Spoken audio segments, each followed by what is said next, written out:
Are listening to Para X.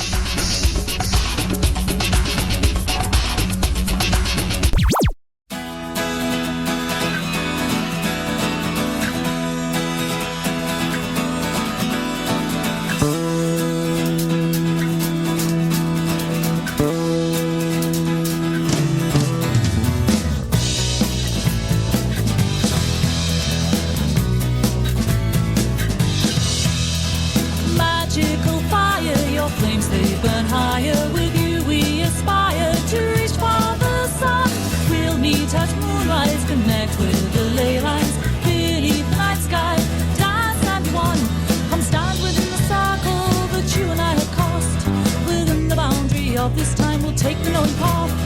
Hail to the elements, for quarters we command. Freely we are here, and between the worlds we'll stand. Magical fire, your flames they burn higher. With you we aspire to reach for the sun. We'll meet at moonrise, connect with the ley lines. Beneath the night sky, dance and be one.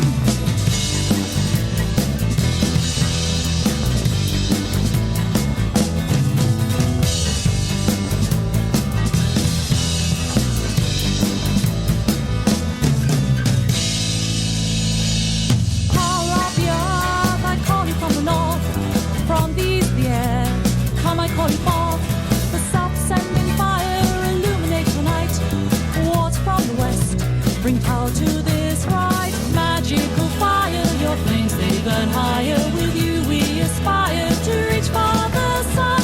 We'll meet at moonrise, connect with the ley lines. Beneath the night sky, dance and be one. And the goddess and the god join us on this night. With them our spells be carried and aid us in the sight. Power to the circle, for we are all kin. Merry meet, merry part and merry meet again.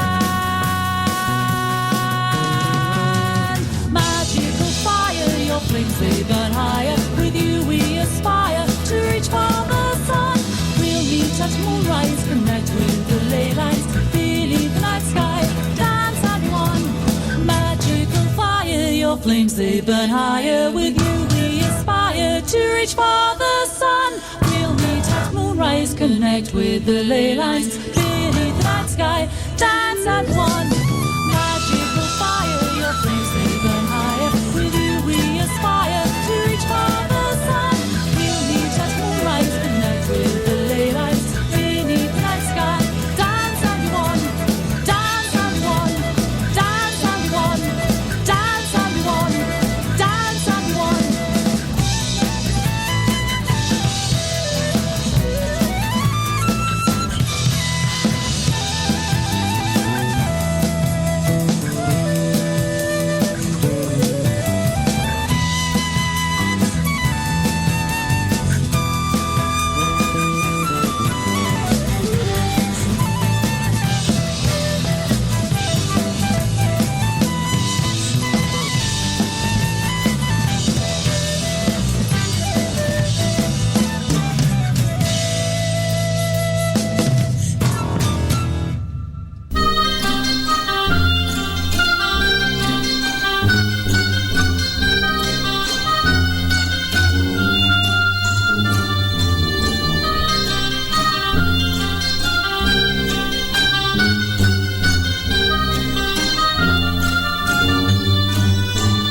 Welcome to Stirring the Cauldron.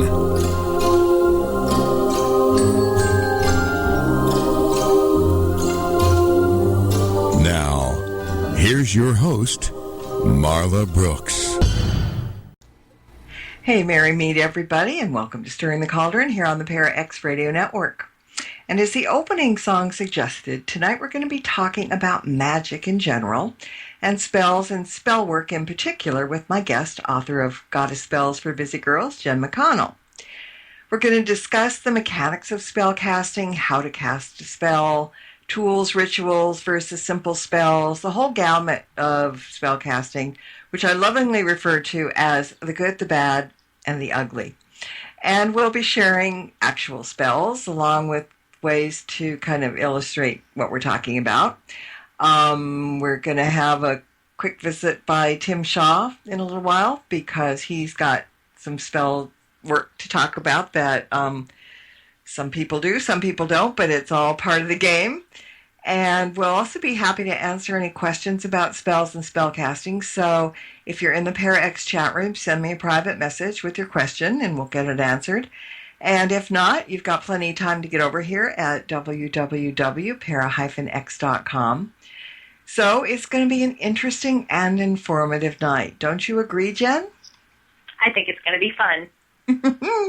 I know. I'm sitting here rubbing my hands together. It says, if I had the cauldron in front of me, I'd be stirring that because it's just one of those things. Now, all right, I was going to start with something different, but I just looked at the chat room, and Ceiling Cat for years has been after me to get her a George Clooney love spell. Now, that's all well and good, except I'm not real big on love spells. I'm not either. Yeah, because people kind of get silly about it. Now, this is not anything to do with you, Cece, but I have heard horror stories, and you might have also, Jen, about people putting a love spell on someone that they don't even know. They see this person across a crowded room, and they, oh, God, I want him. I want to live the rest of my life with him, blah, blah, blah, right. And what happens is that they will cast a spell, and because they are so, enamored with this person, the intention is good. It has happened, and they have drawn this person to them. Now, let's not even talk about the fact that they were interfering with this person's free will, which, again, no in spells. But they get this person, they do their casting, this person turns out to be the biggest butthole in the world. And now they're stuck with him or her because they cast that spell. And sometimes reversing it doesn't help. But yeah, and so my suggestion with things like that, and I'm sure you kind of agree, is instead of putting a love spell on someone to bring them to you, put a spell on yourself to make yourself more attractive to people. Absolutely. And not even attractive, but that too, but put a spell on yourself to make you more open to love and more willing to find it. And you never know what you're going to find. Mm-hmm. Yeah. And so, it's, again, the interfering with people's free will and stuff. Now, I'm sure, Cece, that George Clooney would love to be the one you put a spell on. And you could try it. But does he still have that pig? I wonder if he's still living with the pot-bellied pig. Because I'll do babysitting for free on that. I'd like to have a little bit running around. But that's that's besides the point. Now, there are so many different types of spells, and their purposes are limitless. We do spells for things like healing, success, protection, communication, love. There are candle spells, bottle spells, goddess spells, ritual spells, simple spells, white, black magic. And it's hard to know where to begin, but maybe it would be wise, Jen, to start at the beginning and explain to everybody what a spell really is and why we do them. That's such a not easy question. It is the beginning question. It is the foundation, but there's so many ways to say it. Mm-hmm. A spell for me is akin to a wish or a prayer or a little bit of craft all wrapped into one. It's conscious intent to manifest my will in the universe. Mm-hmm. That's an easy, good way to explain it. I sometimes liken it to a prayer because everybody prays. And absolutely. You pray with intent. So, spells are not difficult. Some can. Not at all. But, the basis of it is pretty simple overall. And so there are a lot of practical uses for magic spells in our everyday life. And all they basically require is knowledge, common sense, and good intentions. So what's the first thing that you tell someone that wants you to teach them how to cast a spell? Oh, it's such a hard thing to teach because it is based on intent and it is based on individuality. I can offer you the spells that I do, and you might do them with a totally different result from me. So I guess the first thing I would say is to be very clear of what you want and make sure that that's what you're focused on as you work the spell. Mm-hmm. And again, intention and focus is what makes it work, because if you go ahead and start to cast a spell and there's the least little bit of doubt in your mind, it's not going to work. It's not going to work. Nope. So do you have what you call starter spells for people that are just beginning? Because I think I mentioned this before when we were talking, that I'm really kind of, it not in a bad way, but I'm a lazy witch. I don't believe that everything needs to be ritualistic. And so the ones that I do and the ones in my books are very simple. Anybody can do them. So what would you consider like a starter spell or an easy spell? Well, one of my favorite simple, easy spells, and it's one that we could all use a little more of, it's a house protection spell. And obviously this is not to replace getting your locks checked and an alarm system and being cautious, but it adds just that added layer. And it's super easy. All you need is salt, your house key, and a half full glass of water. So those are all things we've got on hand. Mm-hmm. And what you do is you set the salt in front of you, and you have your key and your water in hand as well. Bury your key in the salt. And I like to use this spell specifically to work with Juno. So when I bury the key in the salt, I say, Juno, bless this space and make it safe. With your strength, my home is safe. I leave the key in the salt until I'm ready to leave the house. Then I dump it all into the water, key, salt, all of it goes in. I take the salty water outside, pull the key out, lock the door, and get ready to leave. Before I go, I say, with your blessing, Mother of Rome, I ask defense upon my home. And then I've got multiple entry points, and I'm sure many of us do, so I take a minute to walk around to all the doors, sprinkling the salt water in front of each door before I leave. And when the water is out, I put the key back on my key ring, I leave, I carry on as normal. It's just a nice little boost of strength for the house, and it takes maybe 10 minutes. Mm-hmm. Yeah, that's a very good idea.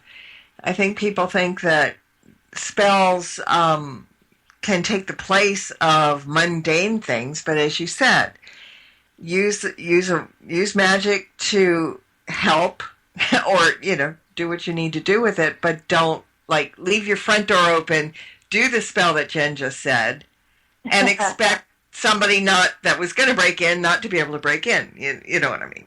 Magic is not. No, magic is not a replacement for mundane. It's just like your vitamins. You're not going to take your vitamins and just eat ice cream all the time. You're not going to eat healthy and not work out. You're going to do all the pieces together that you need to be sound and well. And magic is just one of those pieces.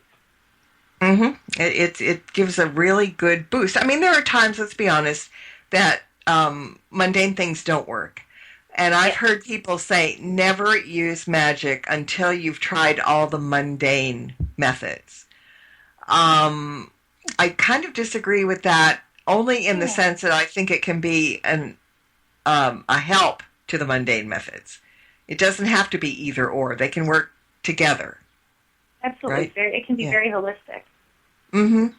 Yeah, so I think it's important to know that there are no there are some hard, firm rules that I have, that you probably have, that others may not have. So it's so individual to the person. But again, the main one I have is against taking somebody's free will away.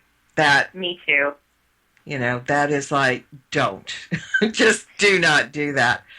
And ethical questions are as personal as magic, and it really, I'm with you on that, absolutely. I don't do spells that do anything with free will, but those are decisions we all have to make as we practice on our own. So you learn and you make mistakes and you find your core, but that would be my recommendation too, no matter what else you do. Just do it for yourself.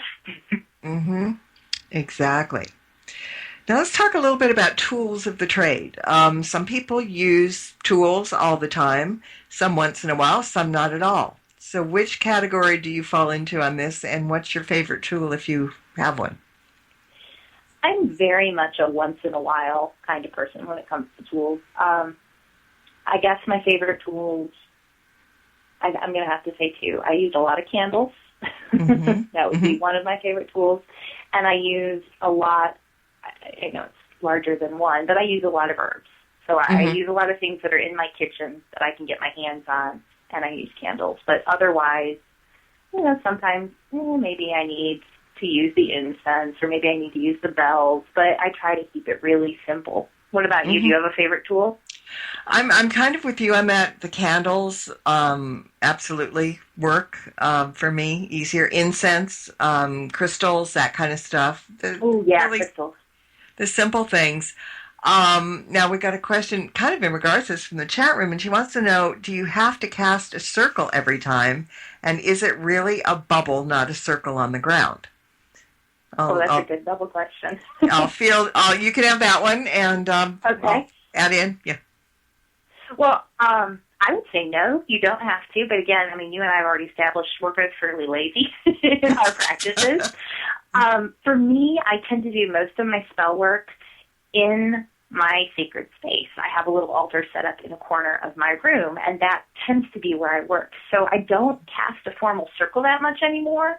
Right. But I've worked in the space so much that it kind of holds the residual security. And I've always loved the image of a bubble. I do like the idea that you're surrounded, but not necessarily an impenetrable bubble, I guess. Maybe more of a membrane. Mm-hmm. Yeah, it's not made out of plexiglass. Yes, no, not at all. Yeah, and I kind of agree with you on that. I think when you work in a particular spot all the time, you do have that energy build up and that grounding, that protection, that whole area is there.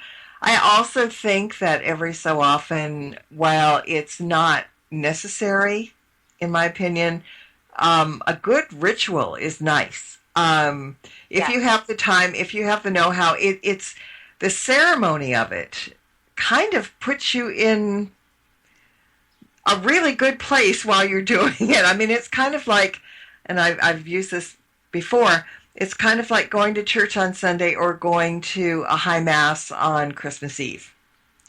Yeah, a good ritual can be very powerful, but they're not necessary, but they are wonderful when you have the time. Mm-hmm. So it's just, you do what suits you is kind of the best way. But again, there is no hard rules for everybody to follow the same ones. And I know sometimes, we're somewhere out of the house and away from the altar, and a spell is urgently needed. Like, suppose you're driving and just ahead you see what seems to be an accident just waiting to happen. Or you see a child running after a ball that's headed for the street. Well, those instances where there is no time to plan ahead or, do whatever you would normally do, what I do instinctively is reach for my pentagram, and I hold it really tight in my hand while I send out the protection for those in danger, for example. Because if your intent is strong enough, you can just use your will. That's my feeling, and that's kind of just inherently what I do at times. Do you have something you do about spur-of-the-moment spells? Yeah, I agree with you that it is very much intent and will, and you don't need the trappings, and you don't need to be in the sacred space, and you can act spur of the moment. I try not to unless it is a situation like you described where it's imminent danger, because I do try to make sure I'm grounded and focused.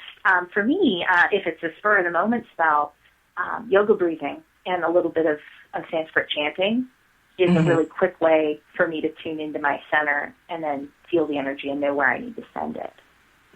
Okay, that sounds good. See, I'm learning stuff, and because again, if you get 10 witches in a room or 10 anybodies that cast a spell in a room and ask them to do a simple candle spell, everybody's going to do it slightly different. Some are going to anoint the candle, some are going to burn incense, some are going to have crystals, some are just going to etch into the candle what they want. Or somebody may do all of the above. I think that's one of the coolest things about magic, though. It is so huge and so personalizable. You can find what fits you. Yeah, and that's how it's supposed to be. I mean, that's yes. When we join the league, I mean, some of us go to the light, some of us go to the dark, some of us are hedge witches, some of us are solitary, some of us have covens that we belong to. I mean, it is just completely across the board, and it's all right. There is no wrong in that, and I don't think you can do magic if you limit yourself by somebody else's rules, because they just don't fit it. Like wearing, when you're a kid and you put on your mom's shoes. Doesn't fit. And you walk around and you triple on it. That's kind of what happens if you're not careful.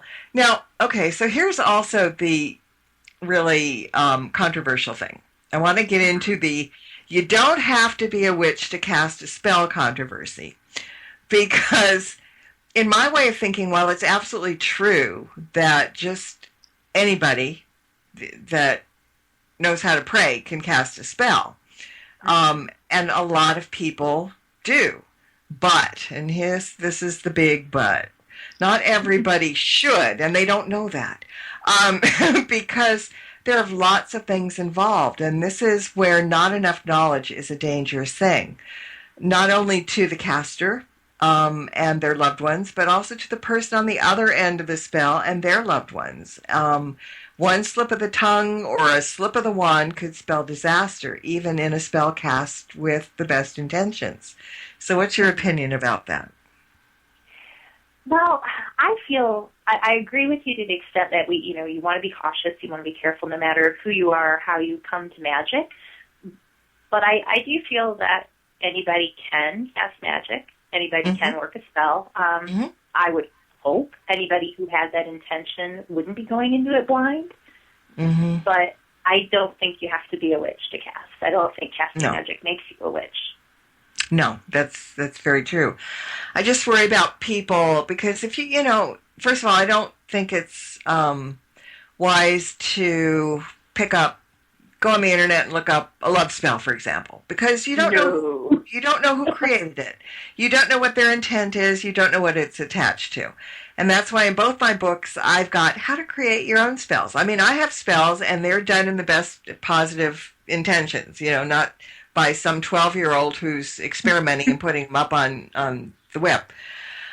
So in that respect, and then people sometimes don't understand that when you cast a spell on somebody, which, it's better to cast around or the subject matter, but if you're casting a spell on somebody, like I said a minute ago, very likely it's going to affect their family. It's going to affect their loved ones. And if you're casting something very negative on somebody, I mean, all right, somebody really made you mad, and you're saying, okay, we want you to step off the curb and break your ankle. Okay, for example. They could be walking with someone, and they could step off the curb, fall, break their ankle, knock the person over, the innocent person over, into the street, and that person could get hit by a car. And I know that's kind of a really big kind of thing to throw at people, but you have to just be careful.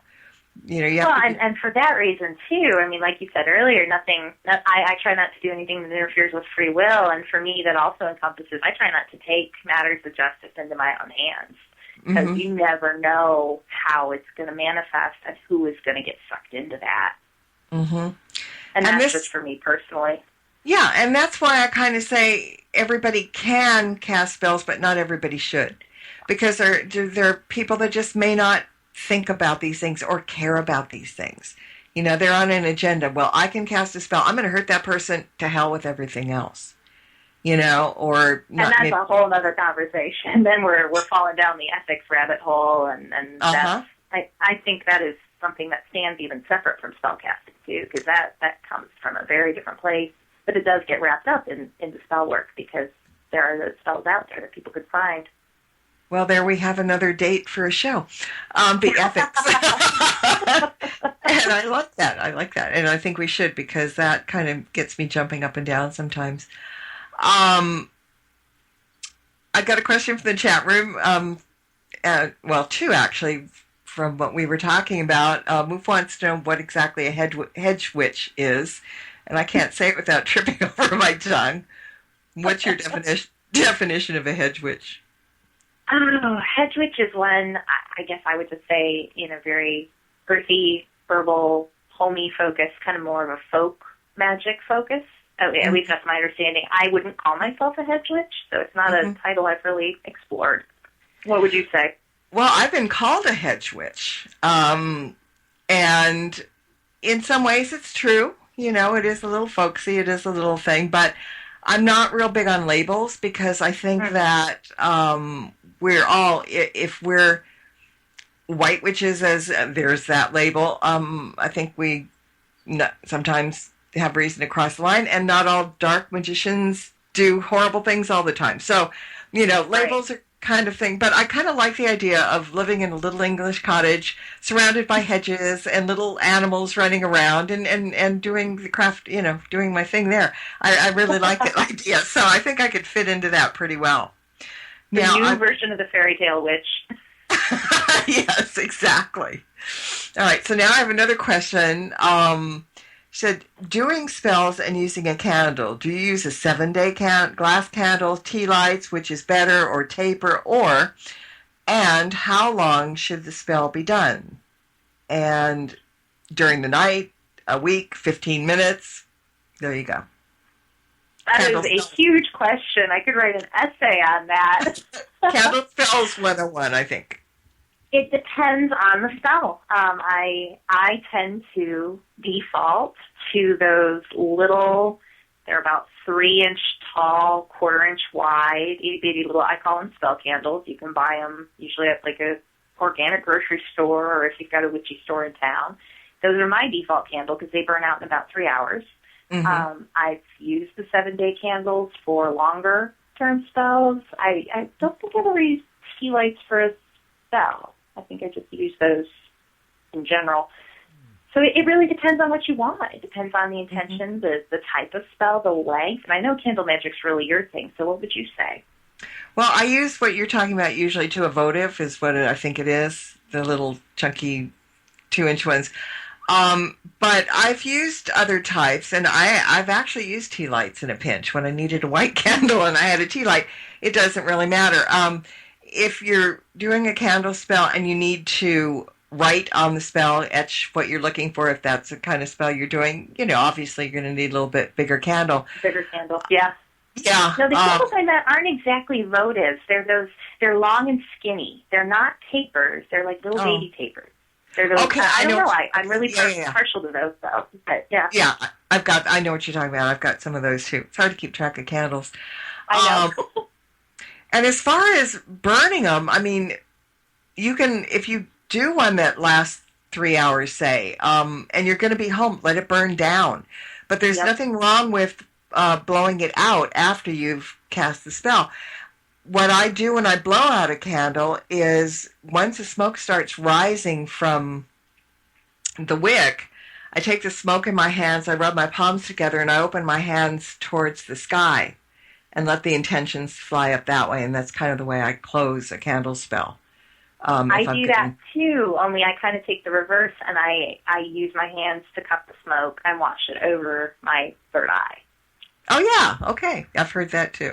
See, guys, we can't explain this perfectly for everybody because it's so different. But I hope you're picking up different tips and stuff as we go. Now, what do you say to people who believe that a spell cannot affect them, good or bad, if they don't believe in magic? Well, I guess you believe what you believe, and if I'm going to walk my talk, I believe that my beliefs shape my reality. That's not a question I've been confronted with, but I guess I would have to say that if that's what you believe, your belief builds your buffer. I don't know. That's not a situation I've ever encountered. What do you say?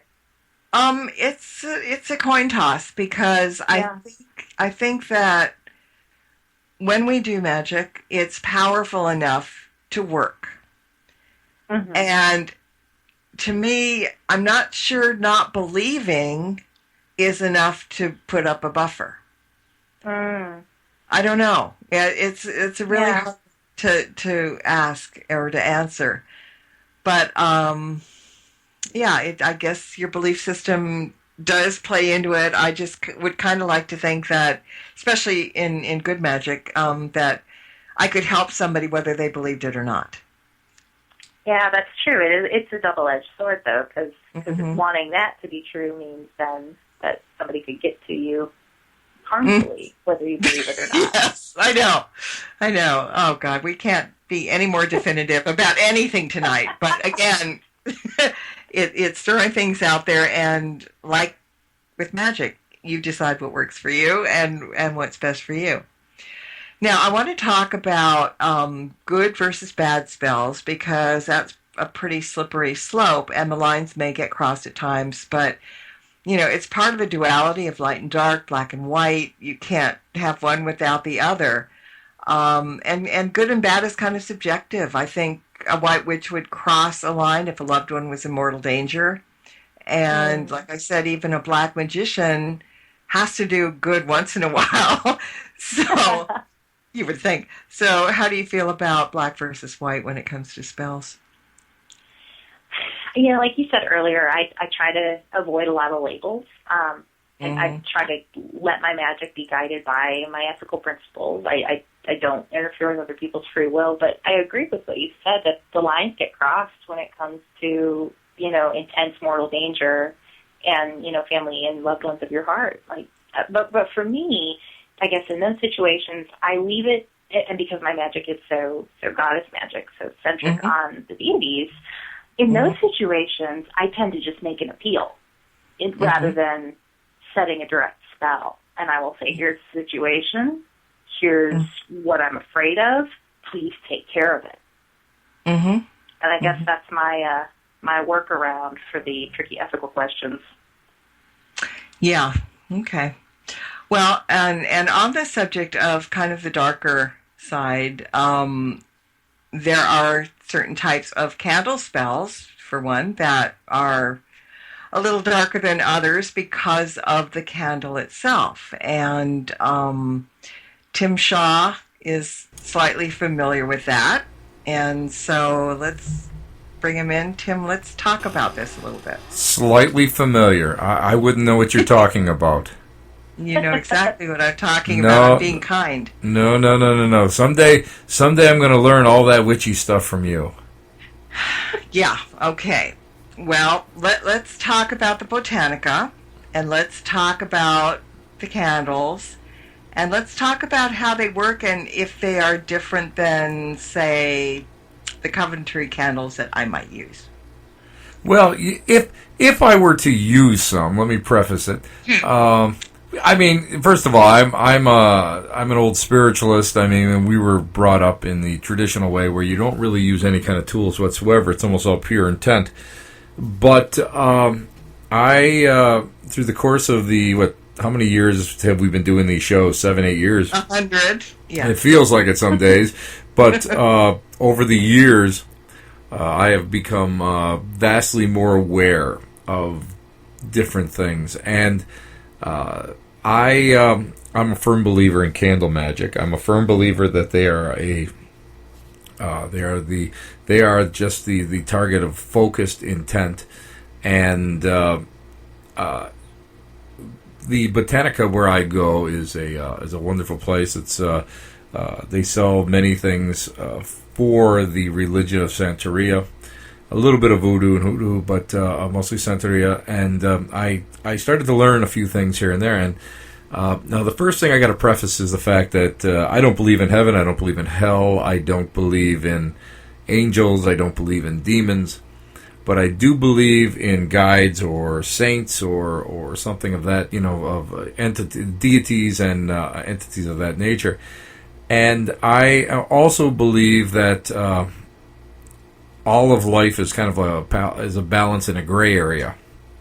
Mm-hmm. So I don't really believe. See, I'm a karma guy too. I believe you put out negativity, you're going to get it back.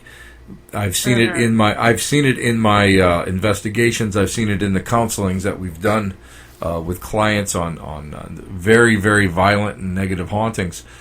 But I also firmly believe, and I told this to Marla many years ago when she first got the inkling that I might be more than what I claim to be. My religions are a little bit more, a little bit more of a grab bag, but I have a firm belief in mounting a forceful offense for defensive purposes. I don't believe karmically that we will be, really punished for it. And again, I mean, I had a situation with some people about a year back, and it was very, very negative, and it was very upsetting, and it was affecting me. And I went down to the Botanica, and Luis down there, who is a priest, gave me 2 candles, and he's with oils, and he said, "Go home." And these are they're the ones that you see, and a lot of times you'll see them in the Spanish and Hispanic sections of your supermarkets, but these are a little bit more different because along with them being I think they're about a 12-inch candle in glass, like larger vigil candles that you see up at altars in Catholic churches. They have a deity or a saint on every candle, and on the side there is definitely a prayer that goes with it. And I will attest to the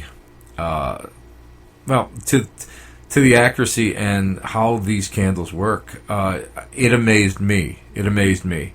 But when I send out my intent, I don't send it out to harm anybody, just to change the situation, soften it. And what I did is I burn a white candle every day on my altar. And I know that all you good spiritualists are out there right now are holding your chests and gasping because I have an altar. But I burn a white candle every day, and that is for enlightenment and health and safety and, make me more enlightened every day. But I also burn an orange candle with the South American saint. This one is the one I'm burning today is Tonga, and it's an orange candle. And on the side of it, it says, "Whatever is sent to me is sent back 100-fold," and it's a longer saying, and my intent is very strong. My intent is to squash whatever's going on, and I want to send love to that person. I want to send healing to that person. I want to heal their heart. Why are they doing this to me, my family, my loved ones? I want this to change in whatever way the universe sees fit. And I'm going to tell you, I have used this type of candle, on 6 separate occasions. The last one was from Marla, and they have worked every single time. And it's, I know enough. I've been kicking around long enough. I understand how focused intent is. I know, and I got to tell you, you really hit on a great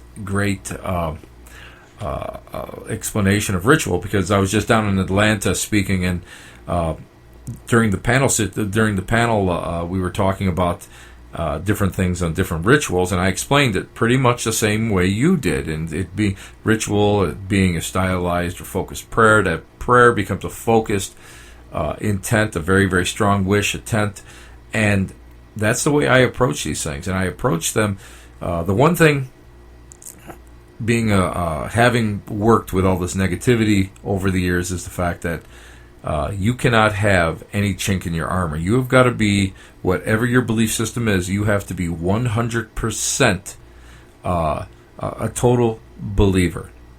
And I'm not talking about religion. I'm not a religious person. I am a very spiritual person. And I have to tell you that this focused intent, working with these candles, and I've worked with some other candles that it just, the small, and again, I believe it all depends on the individual. You have to kind of search and find out what works for you. But these candles that I use, I swear by, and I swear by them, and I buy them for other people. I've got some for a couple celebrities that I go to, that I run into at many of the conferences I speak at. and they all attest to it. But, Marla had come to me and asked me to help her out with something during the last couple months, and firm believer. And I lit the candles, and again, I'm not one of those ones that leave the candles running burning all the time. I put them out. I only anoint them once, and I let them, every time I'm in my office, I burn them on my altar. And when I light them, I go through the whole prayer. I go through the reinforcement of the intent, sending it out to the ethers, and sending it out to my God or infinite intelligence or goddess or whomever is grabbing it. I don't care what the name is, but it's working, and I'm a firm believer in it. And people, I was a doubter. And Marla will tell you, when she first met me, I was one of the biggest doubters in this. You were a pain in the butt about it. Yes, I was. Sorry. No, but I mean, I seriously was, and I didn't believe in it. And then I kind of got slowly introduced into it by my friend Vicky, and of course I went and I know Ray Buckland, and I've taken some of his classes, and Buck really explained the workings of the candle, and then I used them, and they were okay. But then when I went down to the Botanica Indigo, it was something a little bit different, and it was more powerful because it wasn't white at all, but yet it wasn't black either. It's that gray area, and to me, that gray area just there's no guilt associated by doing this. And a lot of times people do have. I found that use candles, they sometimes have guilt. And again, that's why I'm 100%. I'm in my own spirituality. I am fearless with it, and I believe that's one of the main reasons why this works. Mm-hmm. Jen, I want to ask you. He's talking about karma and doing things that may be out of your comfort zone. I always if I need to do something, send something back to somebody, of course I will not curse, but I will do what I call an eye for an eye spell, because I don't, like Tim said before, I don't believe that karma will bite me if I give back what I've got. How do you feel about that? Maybe this is my yoga teacher training showing, but I kind of take the opposite approach to you, Marla. And for me, I don't give back what I got. I try to focus on giving back namaste and meaning it. And truly, no matter what whatever I do this when I'm driving, if people cut me off. And sometimes I say it the first time and it's more like I'm cursing. But then I stop myself and I say it again. And I'm like, no, I really mean this. You're divine. I'm divine. Go do your own thing. And so for me, I try to send love out. Well, yeah, I mean, I do to a point, too, and as Tim said, when things get a little bit hairy, I will go to him rather than running to a Botanica myself and buying the candle. I'll do mine with the little Coventry thing and help him along, but, I kind of tiptoe around that stuff. I think, like Tim said, too, it's good to have your defenses set up so you don't have to go on the offensive. It's there already. It's in place. You're protected. And then for me, that's kind of the approach I try to take to it. Mm-hmm. Yeah, I mean, it's, again, individual. Some of us are brave, some of us are cowards, some of us whatever, but you have to do what works for you, and I mean, I was not surprised when Tim told me he'd gone to the Botanica and got that, because I know some of the people that are friends of his, and they're not bad either. But I mean, they just practice a different type of magic than I do. Right, and Tim, but that doesn't mean it doesn't work. It still works. Exactly, and Tim is a very powerful magician when he does cast. When I put my mind to it, is that what you're trying to say? No. I just happened to be in earshot one time of him casting something, and it was something that needed to be done. And I just said, I was kind of speechless, and then the hairs on my arms kind of stood up, and I almost got tired just with the intention that he put into this one thing, and I went, oh my God. I mean, he's not kidding. Well, he's not. Let me put it to you this way, Marla. One time, I ruptured something that I had just had surgery for while I was casting, and the intent was that strong, and it worked. But the marshaling of that intent, I mean, when I do something like that, I put 100% of my faith into it. I put my own spirituality into it. I also put my own emotions into it. And it becomes a single driving laser focus to fix that problem. And and again, I never put anything out to harm anybody, but I do whatever it has to take to change the situation. And again, I mean, I had a guy that hated me, and I sent out love. And I mean, I shouldn't even say a guy. There was a whole group of them that did that. And I sent out this unbelievable push, this intent. And when I reached out to these people, guess what? They responded. And now we're all at peace. And and if it wasn't up until that point, I mean, I had been rebuffed. I firmly believe that it was the candle magic and that massive laser point focus and sending that love out there. And if somebody had to go and trip and skin their nose in order to come to realization, then so be it. But however, I mean, I would never do anything negative. Nothing black, but always gray. It's not always white. It's not black, but it's always effective. Mm-hmm. Yeah, I always say, as a generality, that magic is not black or white. It just is, and that's, I think, the best way, because what is it? That quote by Morticia Adams that keeps getting posted on Facebook about chaos. What's normal to the spider is deadly to the fly, kind of thing. Yes, exactly. Mm-hmm. And so it's all subjective and very difficult. And again, we're just proving over and over again that nothing is carved in stone, and you can't pick up a book and this is the rule and this is how you do it. It's not like the Ten Commandments. There is no one size fits all. No, there's not. Now, Rusty in chat is asking, he said he and Shelley and his two daughters want to cast a circle for the first time. And he says they have the right energy between them and also have the combination of all four elements. How would they go about doing that? My favorite simple circle casting method, and you can do whatever you want after this, but my favorite way to cast the circle initially is hand to hand. So taking the time, standing in the circle, holding the hands of people around you, acclimating your breathing to each other, and then whoever is going to start the circle turns to the person on their left and says, hand to hand, I cast the circle. And they hold up their left hand, and that person holds up their right hand and touches their hand. And there's a moment of eye contact. And then the next person turns to the person on their left, and you pass along until you're standing hand to hand. I've always found that just to be very simple but very powerful. So for a first circle, that would be my favorite. Oh, that sounds really good, because people are afraid, and even me, if I have to do a ritual and open a circle, I mean, I've boiled it down to my simple way, but if you look on anywhere how to do it, I mean, you do this and that, and you call in the elements, you call in the directions, you have to have like crib notes to do it, unless it's something that you do all the time. So I think that is a really great way to do.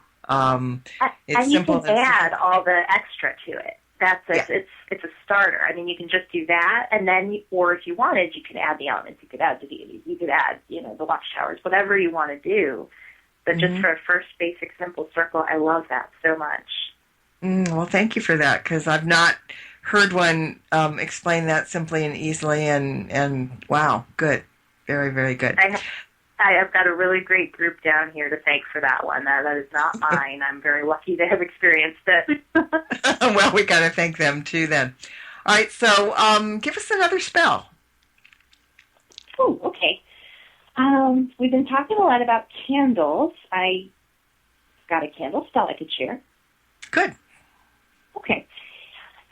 And this is kind of a favorite for me. Well, I love candle magic anyway, but this particular spell is a spell for inspiration, and it focuses on the goddess Saraswati. And as a writer and a teacher, she's somebody I talk to a lot. But you can substitute really any creative force, or you can leave the force out of it. You need a bowl of water and a small white spell candle. And so for me, they're little tapers, but really whatever white candle works for you, matches, and a white flower. Sit in a quiet, dark space with the bowl on the ground in front of you. Close your eyes and breathe deeply, clearing your mind with each exhale. And this is where the yogic breathing comes in. Inhale for a count of 3 and hold your breath for a count of 3. Next, exhale for a count of 3 and remain still for a count of 3. And then repeat that breathing pattern 3 times. Then you open your eyes, light the candle, saying, Saraswati, Lady of Art, I need your help. May my thoughts flow freely like your sacred river. Lady of Letters, let my creativity awaken within me. And you don't have to say anything if you don't want to. And as you sit there, it really just becomes a seated meditation. You watch the candle flame. You think about what you want to do. Have you always wanted to paint? Or do you want to play an instrument? Hum to yourself as you stare at the candle and think. It doesn't have to be a tune. It could be completely tone deaf, just buzz, keep making noise. And then eventually put the white flower into the bowl of water. Get your fingertips wet. Slip a little water on your forehead. Say, my thoughts flow like water. Saraswati is my inspiration. And repeat that 3 times. And then when you're settled, move the candle to a safe place. So if it's a small candle, I leave it lit until it burns out. But if you've got a larger candle, you can blow it out and go on with your day. For me, when I do this spell, I move the candle to my writing desk and try to get back to work. But wherever you put it, make sure you're safe. You don't want to burn your house down. Yeah, that's always number one thing to think about. Never leave a candle unattended. Don't run with scissors. I mean, it's all, it's the very basics of life that you really need to know. I think this is a good time. We are wrapping up, but I also want to mention that magic spells are not limited to just human beings. I've got a book out called Animal Spells and Magic that deals specifically with spells for animals, both domestic and wild. And they're like spells of protection, spells to welcome a new pet in your home, finding a lost pet, healings, blessing, just as you would do with humans. It covers all bases. Even I came up with a Voyager prayer that helps pets make their way to the other side when the time comes. Oh, wonderful. So, yeah, and I think it's important to protect and bless your little furry ones as well. And don't forget them. I mean, I've even got a spell on there which is a veterinarian invocation, which doesn't mean you don't take your dog or cat or whatever, that if they're not feeling well, you don't go to the vet. But this is an invocation that will bring in a veterinarian spirit guide to do a little bit of divine healing as well. Oh, perfect. So, yeah, I mean, it is. And so just remember, guys, you can do spells for Mother Earth. You can do things for the planet. You can do things for plants. You can do things for any sentient being.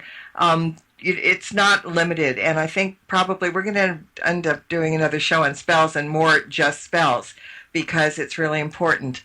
And Rusty has another quick question. He says, do you repeat the same way to open the circle as to close it in the one that you were talking about? Usually similar. I don't have we don't say any kind of chant at the end, but we'll just join hands again and say something that opens the circle. There's lots of chants online about the circle is open. There's a really great one you can use, but you don't have to go backwards hand to hand. You could if you wanted to. I've never tried that. Right. Some people do, some people don't. Yeah. Okay, good. Now, in the 2 minutes we have left, pretty much 2 minutes, I noticed on your Facebook page, Jen, that you have a giveaway going on until Monday. So in 60 seconds or less, do you want to tell everybody about it? Yeah, great, thank you. I also write fiction, and I had a novel come out today that was the sequel to one that was released last year. It's called Her Secret Inheritance. It's a girl who travels to Scotland, finds out about a witch, well, an accused witch from the 17th century, and in the process finds herself. And the giveaway is on my Facebook page, which you can get to through my website, which is jenmcconnell.com. Basically, you're eligible to enter if you have bought the book that just came out today. So check it out. And if you did come from the show, just shoot me a little note, let me know. I kind of like that because I thought, wow, that's definitely worth a mention. And yeah, guys, it's a beautiful giveaway too. So check it out. Yes, it is. Yeah, there's a picture on Facebook. So go ahead and find Jen's Facebook page and look because it's a very nice giveaway. It's one of these things, guys. If anybody listening, if you like a show like this one, talking about spells and everything, please let us know because we want to do stuff that interests you. And like I said, there are so many. We didn't even touch the tip of the iceberg on this one, and there is definitely another show in it. So let us know if you want to hear more like this. Send me a note on Facebook, email. Whatever, just let us know. And I do think we're going to do another one because way too much has been left out. But time is running short, Jen. So I want to thank you so much for sharing a couple of your spells and your info and picking your brain. It was a very fun hour and hopefully you. I had a informative. great time. Yeah. I had so much fun and I learned a lot from you guys too. Oh, we're scary. You got to aspire higher than that. That's something Tim would say. And Tim, thank you for popping in. I do appreciate it because you go places where I don't, and it's always good to have that information. And sometimes those places we won't mention. No, we won't. It's that's what you keep in the lockbox. And anyway, guys, I want to thank you all for being here as well. And I'm going to leave you with a very classic but simple spell. We all have witches, so let me teach you with wishes. So let me teach you about the wish sack. It's a whole lot more reliable than wishing on a star. And all you need to do is have a small piece of paper, a pinch of powdered cinnamon or ginger, and a heat-proof bowl. And you write your wish on the piece of paper and sprinkle the herb on top. Then you lift the corners of the paper so it looks like a little sack, and you twist them together to form it. Then you light it with a match, and you place it in the bowl. And while you're doing that, when it's starting to burn, visualize your wish coming to fruition, and that's important in all spell work. See it done. Now, in this case, if the paper burns entirely, expect your wishes to come true immediately. If you have to relight the paper once or twice, that signifies positive results, but only after a couple of obstacles are cleared. And having to relight the paper any more than twice is an indication that either your wish won't come to pass or what you wish for wasn't good for you. So it kind of has a little protective thing in there. So there is my spell. And again, thank you all for being here. And until next time, everyone, blessed be and merry meet again. Good night. This has been another edition of Stirring the Cauldron with Marla Brooks. Be sure to tune in next week at the same time for another great guest and more cauldron stirring. Any rebroadcast or use of this program without explicit permission is strictly prohibited. Copyright 2013. Moonlight Haw by Kevin MacLeod, licensed through Incompetech.com.